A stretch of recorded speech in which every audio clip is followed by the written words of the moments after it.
What if I told you that the tiredness you are feeling is not because of something you are doing, but because of something you are avoiding? We live in a world that celebrates productivity and shames vulnerability. We've been taught to suppress our emotions, push through the pain, ignore whatever we are feeling, and hold up a version of ourselves that is disconnected from who we truly are. But here's the truth: suppressing our emotions takes energy, a lot of it. Think about it: when you bottle up stress, anger, pain, it doesn't actually disappear, it settles into our body. Our body keeps the score. Tension in our shoulders, heaviness in the chest, racing thoughts at night, it's all connected. Suppressing emotions creates a disconnect between our body and our mind, and that is truly exhausting. Imagine a balloon.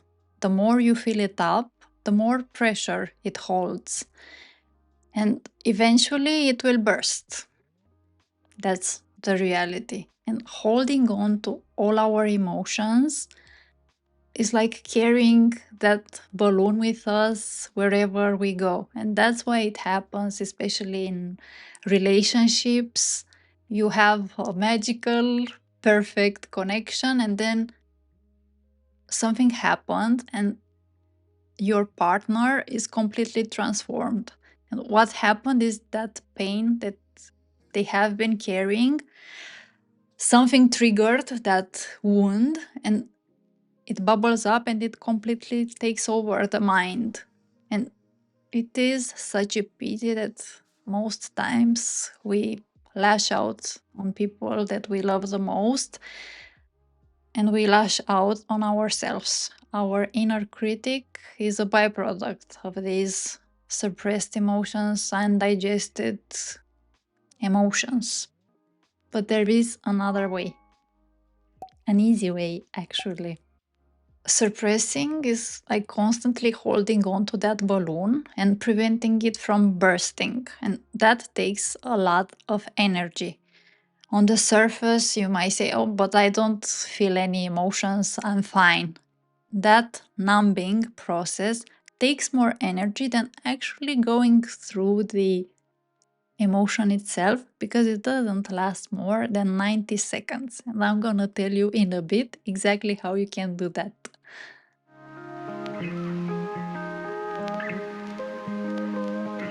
For too long, we've been told that healing is about fixing, that something is broken inside and we need to be fixed.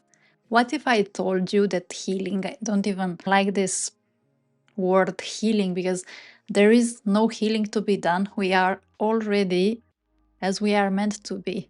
It's a matter of reconnecting with our emotions and our entire being. This reconnection, healing, if you would like to call it this way, is about feeling, allowing ourselves, giving ourselves permission to feel, acknowledging the signals our body is sending, and reconnecting our emotions in a healthy way.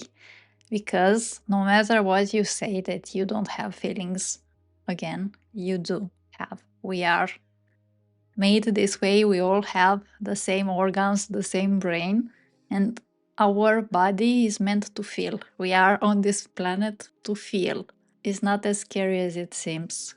We are making it scarier than it is in our mind. And I will hold your hand in a bit, and you will see you are stronger and more powerful than you ever thought you were.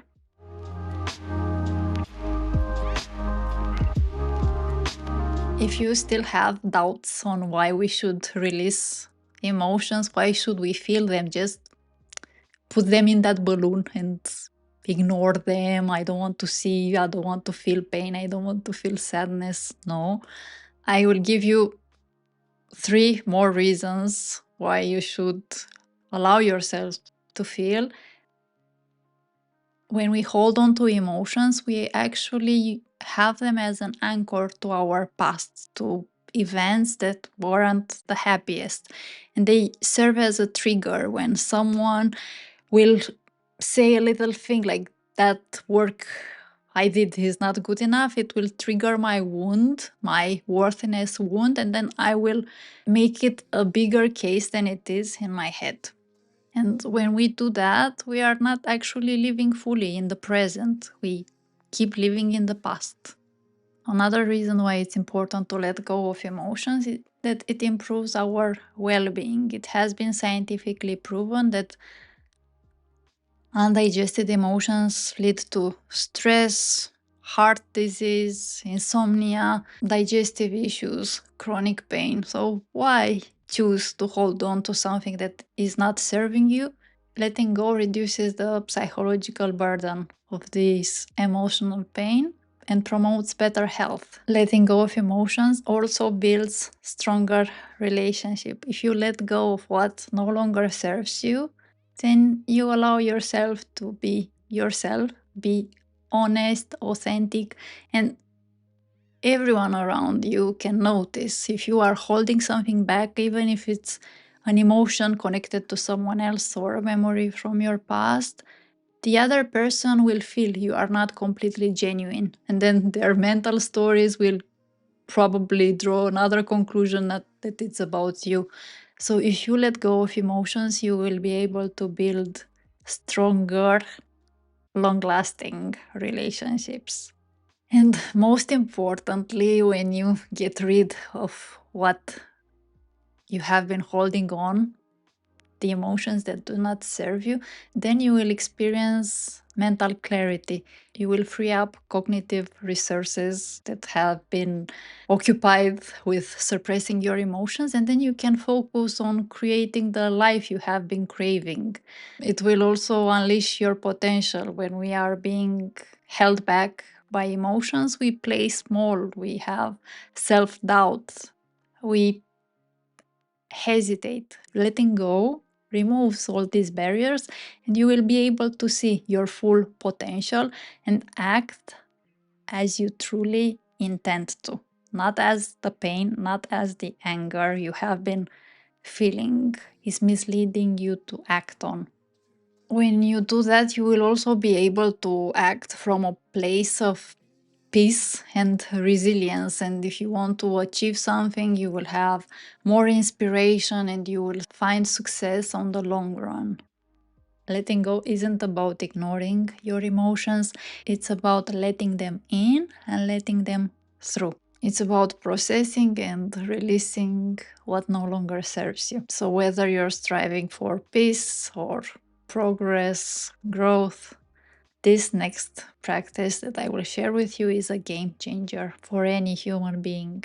Your emotions aren't here to ruin your day, they are here to guide you. So I'm not saying that all emotions are bad. If I feel anger, I want to feel anger. It's a signal that my boundaries have been touched, and it's a signal to stand up for myself.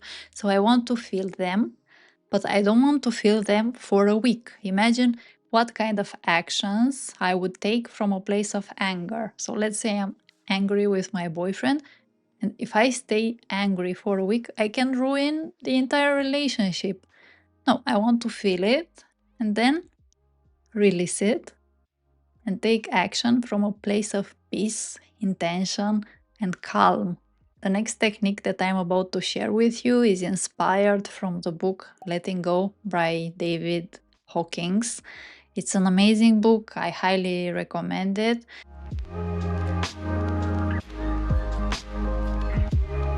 In this book, Letting Go, David Hawkins presents the scale of consciousness, and I will insert a picture here where we have different emotions, and as you can see in the lower level we have emotions which are considered negative, typically grief, shame, guilt, apathy. The issue with these feelings is that we feel paralyzed when we feel them. We do not take action. One level up, we have anger. It's still a negative feeling, it's still not us. It will cloud our mind, cloud our judgment, and it's not actually us. We, by default, are what you can see on top. We are peace, we are love. The issue is when we block the negative emotions, if we block shame, guilt, grief, we block the entire spectrum. So, another reason why it's so important to let the feelings play their course and let them go. There, David Hawkins says, the willingness to feel an emotion is all that's needed to release it. Let me say that again for you. The willingness to feel an emotion is all that's needed to release it. Let that sink in.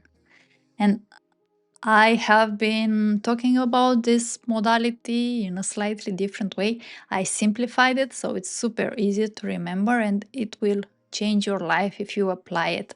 Don't do it just once. Do it every time you have an emotion and take control of your life. This will help you break free from emotional loops and reclaim your power. So, this is in 3 steps and it's called LET. Label, embrace, and transform. So, step 1 is labeling.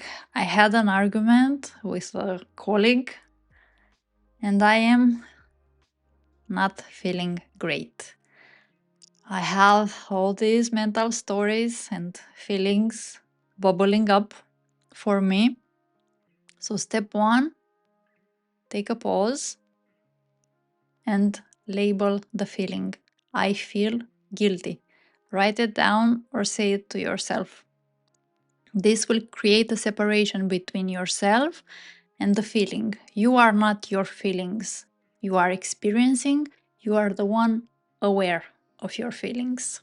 The science behind it is that when you engage with your feeling in this way, you reduce the activity of the emotional centers of your brain, like the amygdala, and you activate the rational part of your brain. Step number 2, embrace.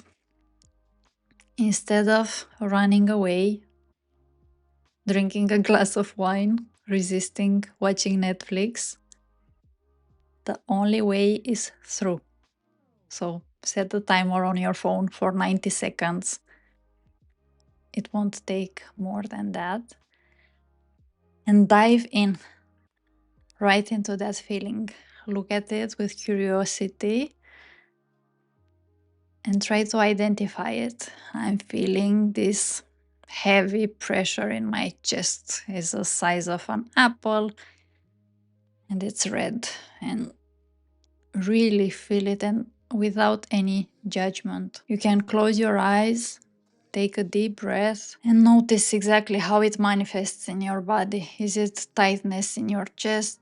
Is it bubbling energy, tingling? Identify that feeling in your body and also notice the resistance. You may say, oh, it's not actually my fault. I shouldn't feel this way. I just want to do something else. This is another thought. Observe it and focus on softening your body. Allow that emotion to exist without fighting it, without trying to change it. And there is science behind it. According to Harvard brain scientist Dr. Jill Bolt Taylor, 90 seconds is all it takes to allow any emotion to dissipate while you simply notice it. So, Dr. Taylor explains that after 90 seconds, the chemicals causing that reaction will wash out. Any remaining emotional response comes from re-triggering that emotion with your thoughts. So that's why you take a step back, you allow the emotion, you are aware of your thoughts without engaging with them, you let them come in, you let them pass by. You are present and you show up for yourself, and you will watch how the emotion dissolves by itself in 90 seconds max. And now we go to step number 3, transform. When you dive into that emotion, as uncomfortable as it is, you realize that it doesn't have any power over you. How can that anger have power over you, or guilt, when you are the one becoming aware of it? It's not you, it's just emotion, and it's just energy moving through you. It's just some chemicals, substances that are being released in your body, and it takes 90 seconds to let them pass through. So, in step number 3, you will get to transform that. So, if I was feeling guilt, I sat with it, I felt that pressure in my chest, and I watched it dissolve just by looking at it and realizing it's there, not trying to change it. So the emotion dissolves. Now I get to decide, how do I want to show up in the world? Maybe I want to replace it with something better, like empathy for myself, for others. And from that place, I can take action. Maybe I decide to have another conversation with my colleague, but it's from a place of peace and awareness and intention. It's not from a place of guilt. It's not from a place of people pleasing. After 90 seconds, you can consciously decide to let it go if you haven't seen it dissolving. The science tip here is, if the emotion persists, check your thoughts. Are you engaging with any thoughts that keep you in the same loop? And don't worry, don't feel bad if you find it difficult to let go. Maybe you are not giving yourself permission to feel, and it's absolutely normal after a lifetime, after years of living in a certain way where we numbed our emotions. They are deeply hidden inside us. If you find that this technique is not enough for you, I have an alternative. It's somatic breathwork. And it's a way to reconnect our mind with our emotions and our body, our entire being. It's a way to reset our nervous system, and this has helped me massively. And that's why I decided to become a somatic breathwork practitioner. I had a constant state of guilt, and I was waking up at night and I was feeling tired. I also experienced burnout. And through somatic breathwork, I was able to remember a memory from my childhood, and it allowed me to bring to the surface some emotions I have not allowed myself to feel, so I can let them go. I wasn't thinking about it consciously, but subconsciously I had that underlying feeling of guilt, of shame. I was able to let it go, and it no longer has any power over me. So with somatic breath work, we are able to release what is holding us back with conscious, connected breathing. It has been said to have psychedelic effects, so we experience expanded states of consciousness. And once we are free of what has been occupying our cognitive resources, our body, then we can replace that space with what serves us. So imagine, what if you could use the same energy, instead of repressing, suppressing your emotions, to creating the life you actually crave. I created a simple somatic breath work daily practice. I will link it if you want to try it out. And in a few weeks, I will organize a free somatic breathwork journey, which will be 1 hour, 1 hour and a half. And it is my gift to you. So if you would like to join my free somatic breathwork journey and experience mental clarity, elevated emotions, You are welcome to join my newsletter and you will be added to the wait list. And I am very grateful for you. Somatic breathwork is not just a wellness trend, it's the most underrated tool for transformation. And there have been studies about it. I will link one of them below if you are curious. That was it for today. Thank you so much for watching, for liking this video, for subscribing. Before I go, I want to leave you with a quote. Feelings are like clouds on a windy sky. Conscious breathing is my anchor. Let me know in the comments down below what feeling are you letting go of? What emotion are you letting go of? Write it down below and let it go. It's a baggage drop off, emotional baggage drop off. And I can't wait to see you next time.